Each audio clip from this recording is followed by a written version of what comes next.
What's going on, everybody, and welcome to the Beanball Podcast, episode 87. We are your hosts, Alan and Alan. What's going on, everyone? What's up, man? It's been a crazy week, huh? Yeah. It's crazy, you know. End of August almost. We're almost in the month of September of meaningful baseball. It's insane. Yep, and we just started up on fall ball, so we had our first practice tonight. That's good. Yeah, it was actually pretty cool. We got the youngest in there, too, so Noah's in there playing. Oh, Lord. Yep. He didn't know where to run. He didn't know where the bases were, but that's okay. We guided him. But, yeah. I did see that the office had a fire. Yeah. It's still standing, but if you saw the picture, somebody posted pictures. Yeah. It's pretty bad on the inside. And we went there for a coaches meeting the other day, right after it happened. And when I got out of the car, I immediately smelled like an electrical fire. So That's probably what it was. Damn. Yeah. Well, that thing. How old that thing is? that thing's old, man. Like, we were youngins when that thing was there. When so, it was still old. Yeah.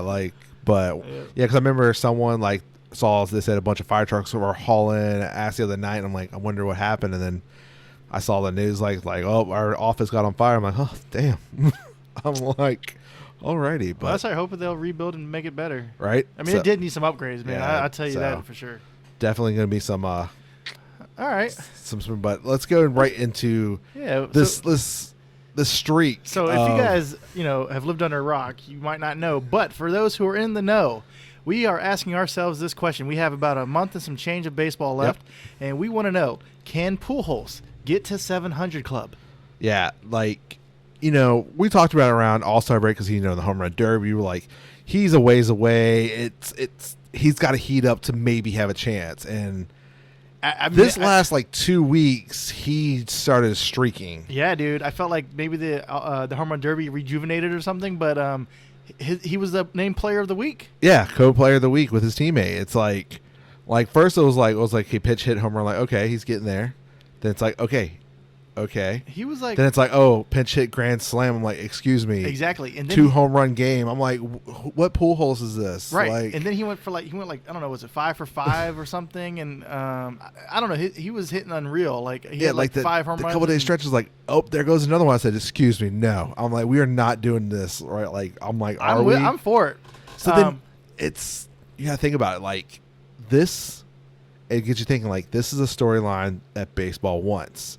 This number 700 club is very rare. Look, everybody's rooting for him. Yeah. I think the last home run, I want to say it might have been against the Cubbies. I'm not sure whether. Yes, I think it was. Because I think the 2-run home run was against Arizona. Right. That was in Cubbies. So this is how you know it's one of those stats that everybody wants to follow in baseball because as soon as Pujols ripped it, I mean, you knew it was gone. He hit a bomb and he knew it was gone. And he was in Chicago and they were all cheering. There wasn't that many St. Louis fans there, but everybody was like, yeah, Pujols hit a home run. Because everyone knows, it's one thing, people are going to parks now, saying goodbye to Pujols because he's he can, when he got that couple home runs, no, this is it. 700 or not, I'm done. I plan on watching baseball next year. Yep, and that's what he's saying. He's sticking to his guns. He's saying even if he doesn't get 700 now, he's going to retire, which I don't think he needs to prove himself, and he knows he doesn't. He is, in my opinion, is a first-time Hall of Famer ballot. Yeah. He does not need to get to 700. No. Would it be nice? Absolutely. Yeah. But he showed enough. Yeah, definitely. So, the 700 club was close with A-Rod. Mm-hmm. He came just short. So that's been the last one. I think he passed A-Rod now, hasn't he? No, he's almost there. Well, I think it's 97 or something. He must have passed him on something bases or something. Something, yeah. And, and then one of his last home runs, he's now passed Barry Bonds with most home runs off different pitchers. Nice. That's when you know you have a long career, when you have a stat like that. For sure. Especially when you're talking about Barry Bonds from the 80s to the 2000s. Yep. You're talking about Barry Bonds, and now Pujols did almost the same thing. Well, it's exciting because we don't hear Pujols' name so much the last decade or so. But when we were younger, Pujols was El Machina. I mean, he was the dude. So it's cool to see that people are getting excited about what he's doing right now. Yeah, I think today the Cubs presented him 2 numbers from the Wiggly scoreboard. That's him cool. and Yachty each got their player number. Nice. So it's lucky they're starting to recognize it and stuff like this. So, but when you go in that stretch, some people start wondering, and you're like, is MLB going to help Pujols get this record? Because, the whole thing about the early in the season, there's a different baseball, loaded or not. Is there a way where they might start throwing the loaded baseball into the St. Louis Cardinal games to make sure he hits that record for publicity or a good story. It is a good story. Anything Pujols does this season is just icing on the cake. He's with the Cardinals, all is well. He's playing good ball. He's having fun.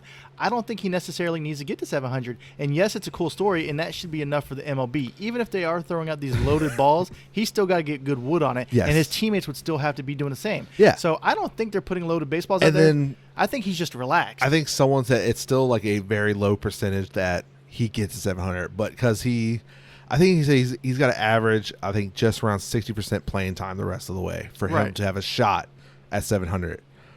It's been quiet for a few days, no home runs, but it's still early. It's this weekend he'll probably get a game or two where he could hit one.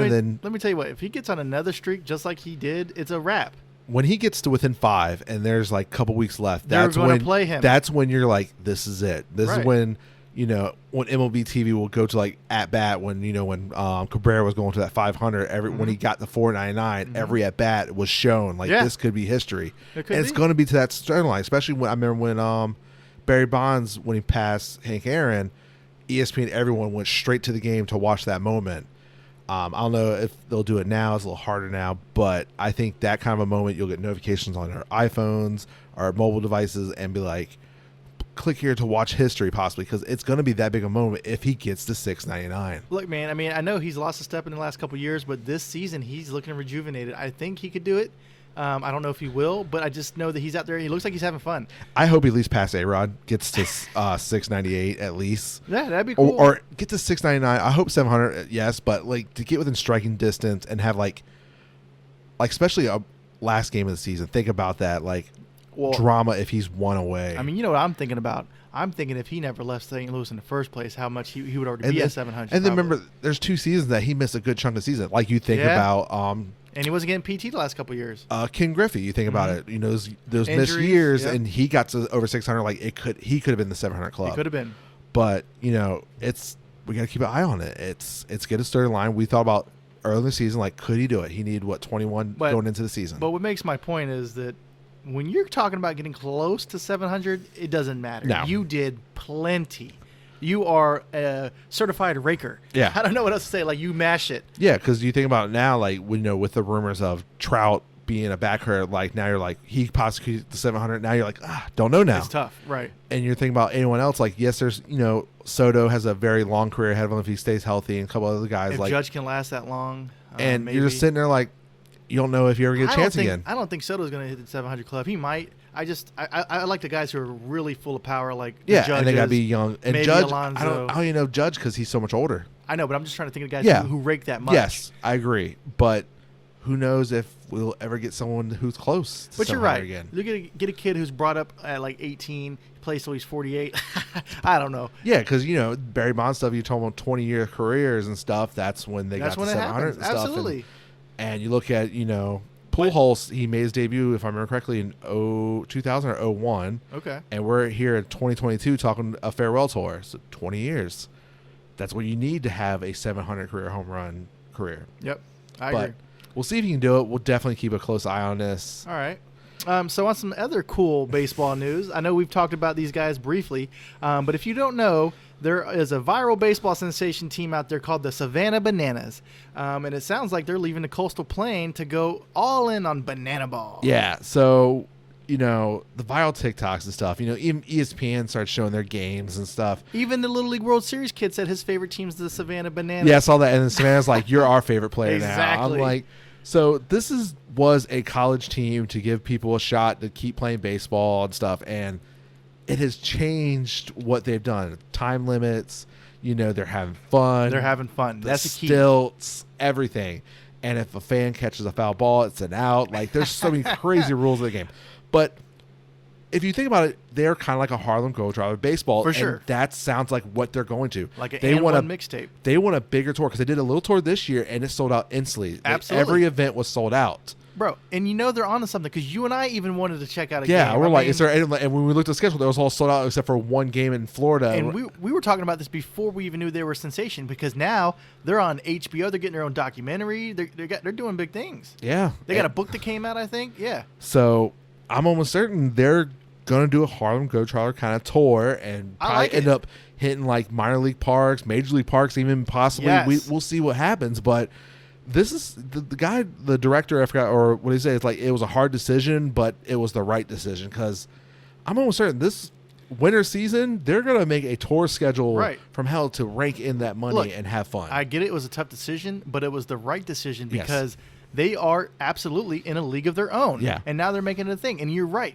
This is the time to capitalize. They have a special niche that people really enjoy seeing. And you know all those rules that people throw down on like minor leagues and this and that and whatever. It's like, okay, we got to play by the books. But these guys, like you said, are entertaining and doing it. Yeah, and especially if they do tour and then more teams like that start evolving. Yes. And then people are going to start questioning, when could MLB add some of the rules that they do and some fans like a lot? You can see down. I'm not saying anytime soon. You're talking like 10 years plus probably. But if there's certain rules, like there's a time limit, no matter what innings, I don't think that's ever going to happen. But like certain stuff that they might do down the line to make the baseball game fun. I don't know, man. I don't see the picture and everybody in the field dropping down and then getting up and down. No, but we'll see down the line if certain stuff people like or not. But I think this is a great decision. I hope they come somewhere near here next year. I feel like that they should absolutely, well, maybe not team up with MLB, but the MLB should embrace this because these guys are making baseball fun for the younger kids. Yeah, especially even do something where, man, like I don't know if you could do something where like the futures game or like celebrity game where a celebrity team instead of versus celebrity and celebrity, you have a celebrity team versus the Bananas. Savannah Bananas. At All-Star Game weekend. That'd be cool. That'd be something cool. That would be cool. Because think about it, these college kids weren't, they're having fun, but this is their shot at like an All-Star, like to feel. But I'm pretty sure they're probably studs now with these viral sensations. But think about it. They've been doing their thing. They've been playing teams in Banana Ball, as they're calling it. If they make this into a worldwide tour where they're doing this like on the road, like that's their thing, like you said, like a Harlem Globetrotters, then they're going to be able to do all the theatrics that they want, and they're going to be able to choreograph this. It's going to be great. I think it's good. I like it. I can't wait to see more. I can't wait to hear more. Tell me less. Take my money. Let's do this. So everyone's growing on it. Everyone loves it. Like I said, ESPN showing it. Everyone's loving it. So I can't wait to see what the big announcement is once they announce something. If it is a giant tour, we're definitely looking. We're going to see if we can make it work because I definitely want to see this in person. Yes. Document it to have fun. But yeah. So that's it. So we're going to talk about that. So a lot of people, this is a big topic because, every year it's like, okay, the schedule released next year like that. But this one's big. Yeah. When I saw this, I was about to text you immediately. I was like, well, Alan's going to see this news article too. Yeah. But when all 30 major league teams have to now play each other, which we knew was coming, and now it's official because now the schedule's been released, for the first time ever next year, they will all play each other. I like it. I do too. I love it. And a lot of people are like, mark this day of the announcement of the schedule. This is the day that baseball changes. Because they're like, all I'm saying, there's no such thing as the American League, National League anymore. I get it because the only biggest thing was DH, but now that's gone away, so there's really no difference between the leagues. Well, there shouldn't be a difference. We got to be on the same playing field. But I like it because now you get your shot against every single person. And it's weird because as us being Mets fans here in Norfolk, Virginia, when's the games in D.C.? There's 5 games in D.C. 3 games in May and then 2 games in September. That's it. Okay. Lesser for your division games because you're playing everyone, which makes division games count more. Absolutely. But it's just weird because there's 2 or 3 series in a year. You try to figure out a schedule, what makes it work. Now it's like you have 2 opportunities to go see your team in DC if you want to. It's like, ooh. Exactly, and that's good for the fan. Yeah. Like you said, for us in Norfolk, we like the Mets. We get to see them, and we would have seen them anyway because they're in a division. Yeah. But let's say you were like a Mariners fan or something. Yeah. Now you have a chance where instead of like every 4-year rotation, you might be able to see your team.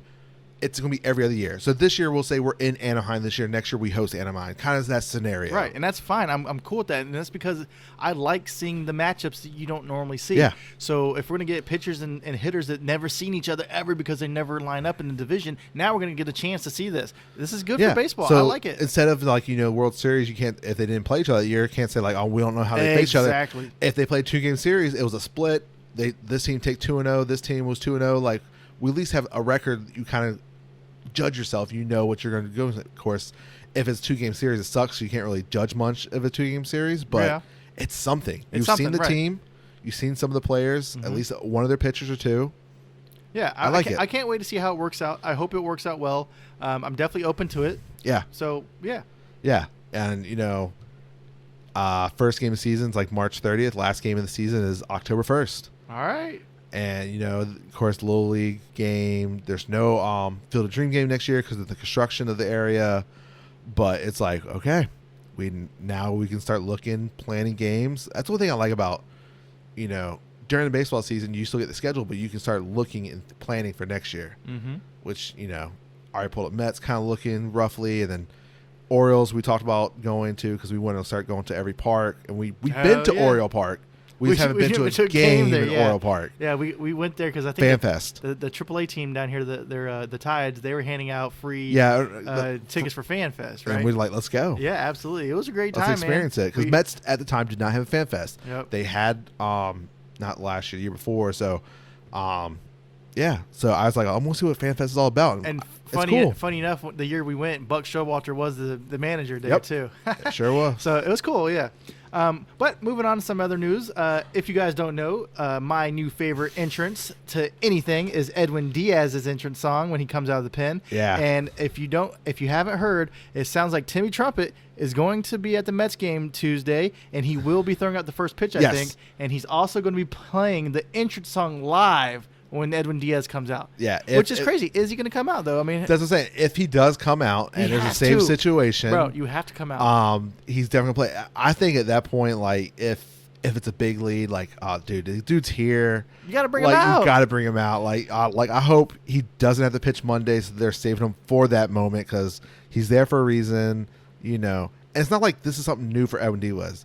He's been using this song since 2018 when he had that breakout year and we traded him a year later. It's just because of his lights out this year, the TikTok, the videos, just him running there, everyone going crazy. When you hear that fire, when you hear that noise, it's like, here we go. Yeah, and it's weird. As Mets fans, we know that song, and it's funny how it's catching this year. Oh yeah, it's funny that we're hearing it in the Phillies when they're playing us and stuff like that. Atlanta, everyone throwing shade and stuff, but no, I think that's pretty awesome. And if that happens and we get to catch it, we're definitely gonna have to make a video on that, dude. Yeah, like I can't wait to see how they do it and stuff. Like if it does happen on Tuesday, man. Yeah. So now we're all hyped to see that thing. See, that's another thing that's cool. Yeah. So we talked about recently about what the Angels are gonna do with Mike Trout. Mm-hmm. Otani's payday is coming up real soon. Absolutely. So we're like, how can you afford all these big deals? Like, what is this guy going to do? Is he going to tear it all down, trade, rebuild? Well, it came out that he's exploring to sell the team, and people believe that the Angels will sell faster and quicker than Washington because Washington's also exploring too. So, the current owner of the Angels have owned teams since he bought it from Disney. Wow.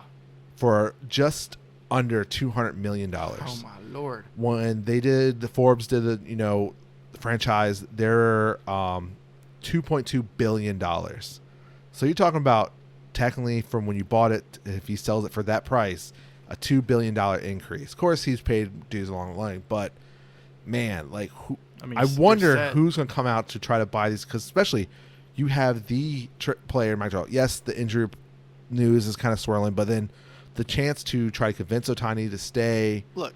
Or do you take a flip like Soto deal to get a bunch of prospects? Yes. I don't like you said, there's a better chance that they're going to sell faster or quicker than the Nationals. And I think the main reason is because of the real estate. This team is in L.A. Yeah, it's not down the street from Disneyland. But either way you cut it, people like California. The real estate in California is super expensive. So if you can buy a team there, I think that would absolutely sell. And then also, I think if you can keep Trout and Otani, that's fine. But I feel like it's a better opportunity for them to get rid of those players, get some really good return for it. And now you got a pretty solid team moving. Yeah. And this is the biggest thing is like, how Trout committed to this owner. And if he sells, then it's like, this gives you more reason. Trout's like, look, man, I get it. This is a bad team. We have a lot of work to do. And you're just here. If you want to tear it down, I get it. Like, I'll accept a trade. Like, well, let's work together. Like, who knows? This will be a crazy offseason because by opening day next year, Angels could have a brand new owner. Exactly. And a whole new team. Yeah. Because what I'm seeing for the future is I'm seeing that, like you said, Trout and Otani get moved. I'm seeing Trout in Dodger blue because why not? And I'm seeing Otani in Mets colors. That's all it is. Just It's heard it here it's going to first. be harder to see Ohtani on the East Coast, but who knows? Somebody's got to do it. It's got to happen sooner or later. But yeah, like, so the biggest thing I think is going to be the sell first. If the sell gets like traction goes quick, of course the owner's got to approve, and if that's before the winter meetings, then yeah, before or during spring training, they could agree to the deal or the sale. Who knows? But man, this came out real quick that selling this team. So all right. Well, speaking of winter meetings and stuff like that, it is the greatest time for baseball coming up, guys. I don't know if you know, but I always get excited when this comes around. the World Baseball Classic. The WBC is back, and what's more exciting is the players that are signing up to be part of the squad. Yeah, so, it's been, of course, a couple of years because of COVID and stuff. And, yes, Team USA is defending champs technically still. So it is this year coming up, of course, during spring training. And the first name was the biggest name when they first announced it, when Trout said he's doing it. I'm like, finally. Somebody's got to lead the way. I'm like, finally. Like, because for years we're like, when are you going to do it? Like, same thing with the home run derby. It's like when you're going to do this. But, I think I saw a video with Derek Jeter going to the Hall of Fame, seeing his plaque and stuff. Like, he's like, and they showed the WBC series. Like, that's the only time I ever got a chance to wear the Team USA. He's like, because from high school I wasn't on Team USA how it is now with all the young kids, the youth 16 ball. He's like, so that was my only chance, and that's my greatest moment. So now you're getting like Trout. It's like, okay, that's one big name. I'm like, okay, that's cool. It's exciting, man. And then they just keep adding, and then one get added today. Like, I'm like, another one. Mookie Betts. Yeah, I'm like, wow. I'm like, we are stacking. Like, only thing I'm waiting for is these pitchers to start falling. So I'm wondering if that's going to be down the line. Let's get the other. But so, first it was Trout, then Goldsmith, Harper, Trevor Story, Pete Alonso, Noah Arenado, JT Realmuto, and Cedric Mullins have all announced intent to play for Team USA. Dream team, man. I'm like, yo. You know what I'm saying? Like, I was excited last time when, like, or the time when David Wright was, like, Captain. Yeah, Captain America. But this team right here, how are y'all going to beat us? So now with, adding Mookie Betts, now, like, you have a problem with the outfield, which is a good problem, because now you got technically Harper, Trout, Cedric Mullins, and Mookie Betts as outfielders. It's wild. It's wild. And you know what's even crazier? Is that, yes, this team is starting to look like the dream team, and I don't see how anybody's going to beat them at all. I don't care who it is. This team right now is solid. I don't care what pitching it is. You can bring out the little kids to pitch. This is a solid team. Yeah. But we also got Ken Griffey Jr. on the coaching staff. Yeah, so if you go through the coaching staff, which we'll do in a second, but so now if you think about it, there's only one position technically open. All right, what is it? It's shortstop.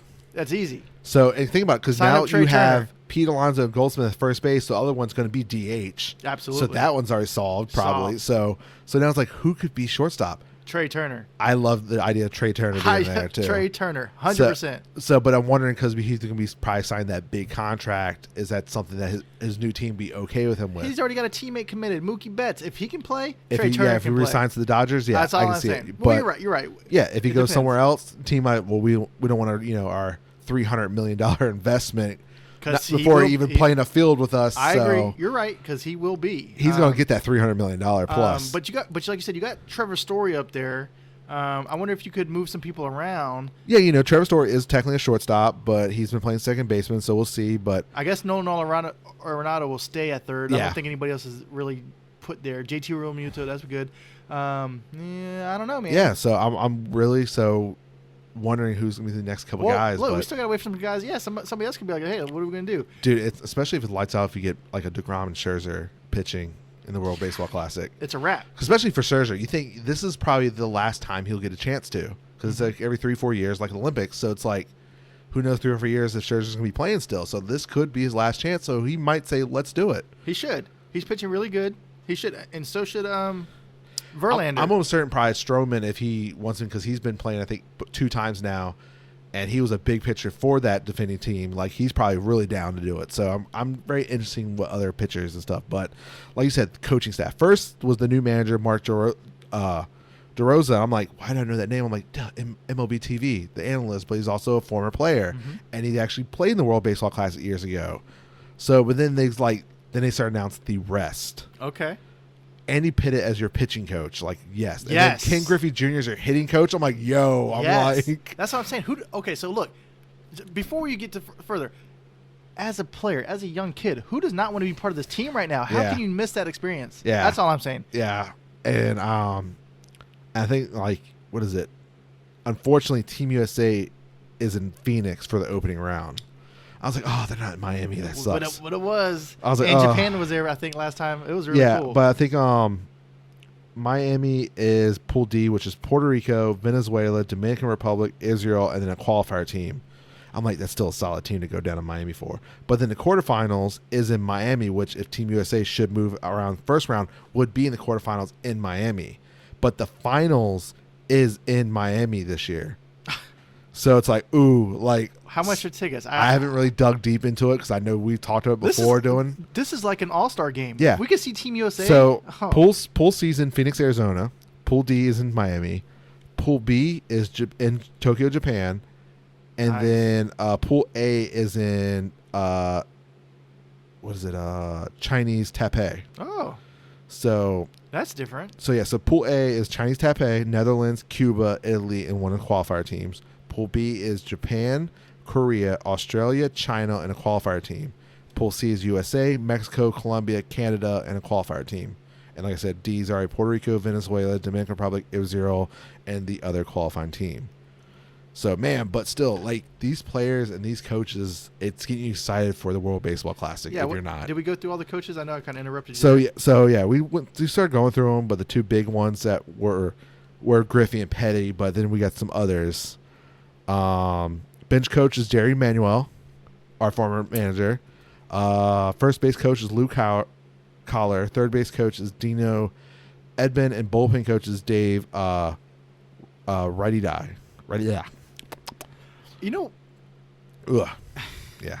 You know, another thing I like to think about when we talk about World Baseball Classic is that we only think about, current players here that are playing. But you know what it reminds me of? It reminds me of, I think it was a Team Canada or something where the retired players came out of retirement to play ball. That's always exciting too. I kind of think of like Ty Kelly. I know he played for like Netherlands or something when he for us. He kind of. I mean, he was still playing ball at that time, but I'm just saying like there was like two brothers I think that were pitchers that came out of retirement to play for Team Canada or something like that. I think I know you're talking about. I just can't remember. Right, but what I'm saying, wouldn't that be interesting to see what other guys represent their countries? When the baseball classic comes around. Remember, during the Olympics last year, we Todd Frazier. Remember the Todd father. He decided to go to the Olympics because he wasn't playing, and they can't silver medal. Like that's something like that's cool, man. That's even like his baseball back for that 1 year because Japan wanted it.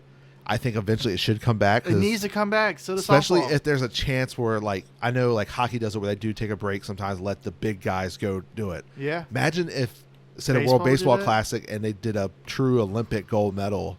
I think World Baseball is close to Olympics now because what they give. It is. And these teams, but I always get excited for the Baseball Classic, man. And it's weird because it's before the MLB season, so like people are there for spring training for like 2 weeks and they go to camp for Team USA or Team Venezuela, Puerto Rico, and stuff.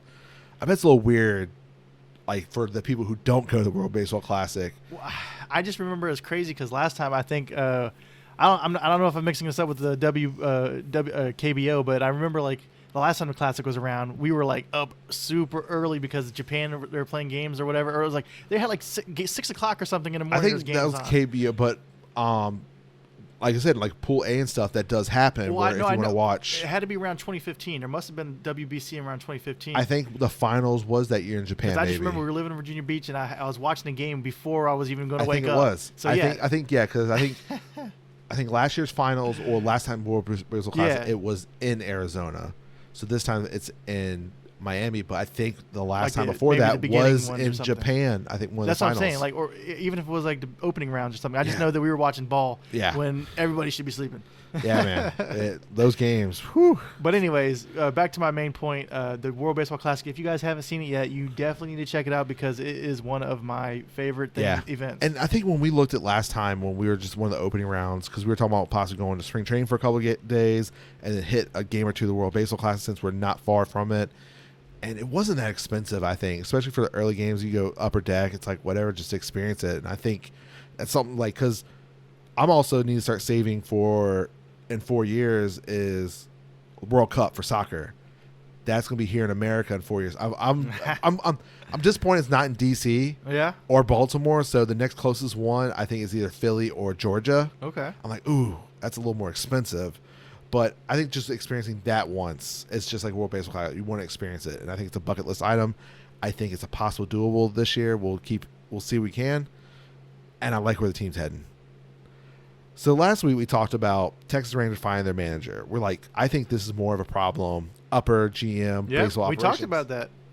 Well, days later, it happened. Baseball operations longtime GM John Daniels was told his contract was not being renewed and was fired. You know, when you was the youngest GM back in 2005 when you took over this team, but the owner said he's been contemplating for months. You know, we haven't been good for 6 years, he said, and especially after spending that $500 million on 2 players and still haven't gotten better as a team. It's like something's got to move, and he was the last one there. Like, you know, at 28 and back in October 25 when he took over the GM job, he was the youngest, and then he added the title of baseball operations in 2013. So it's like, man, but you know, like you said. Well, I mean, you got to think about it. Like you said, they haven't been good. They even bought a new stadium, right?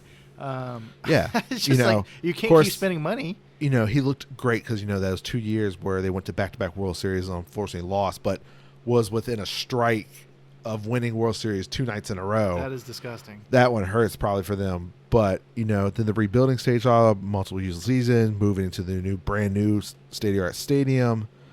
But then, you know, he lost 102 games after, you know, that 2020 season. And then this year you're looking at it again like a very terrible season.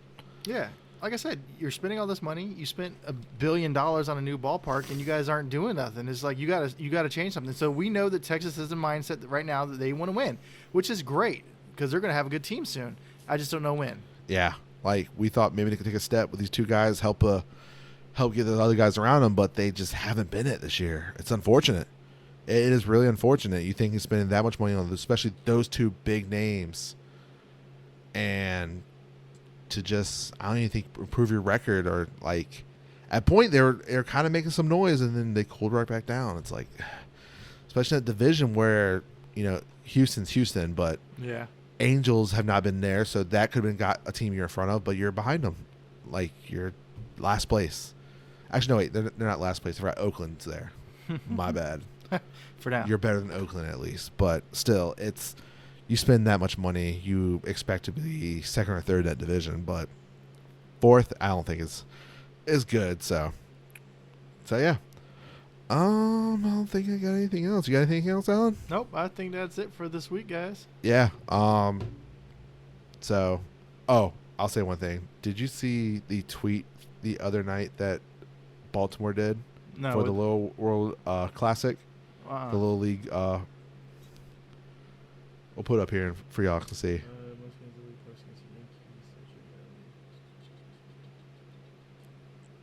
Okay.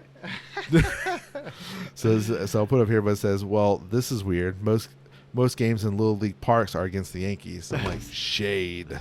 That's funny. Shade. That is funny, though. It is kind of funny because, like I said, a pop fly in most places is a home run at Yankee Stadium. It is. It really is. But yeah, I think that's all for us this week. Watch some baseball. Subscribe to our other platforms.